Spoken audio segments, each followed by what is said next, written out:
ABP আনন্দর খবরের জের তালা ভাঙল পুরসভা। বিজেপি বনাম বিজেপির দ্বন্দ্বে পার্কে তালা পড়েছিল। এবিপি আনন্দ সেই খবর সম্প্রচার করার পর সেই তালা ভাঙল কলকাতা পুরসভা। দেখছেন আপনাদের সামনে সেই ছবি রেখেছি।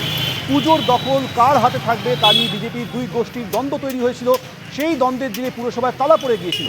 তারপর সেই খবর সম্প্রচারের পর তালা ভাঙল পুরসভা।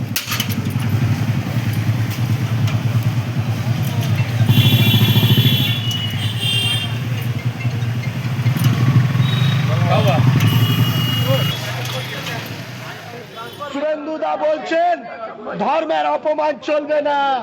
ইন্টালিওসি বলছে ধর্মের অপমান হবে। ইন্টালিওসি বলছে ধর্মের অপমান হবে। এই দালাল ইন্টালিওসি। সেখানে হিন্দু হয়ে আমরা পুজো করছি, ওইখানকার মানুষদের কথা শুনি।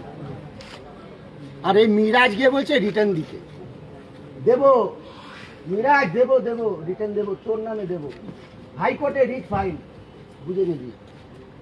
2023 সালে হাইকোর্টে গিয়ে আর সিআইডি পার্কে যে পুজোটা হতো তার জন্য পারমিশন নিয়ে এসেছিলাম ডবল বেঞ্চ থেকে।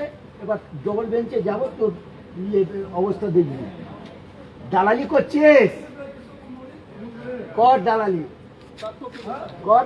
না আমরা ফ্ল্যাগ হোস্টিং করবো না, তোমাদের করতে দেবো। তালা দিয়ে দিয়েছি, বেরো এবার। তিনবার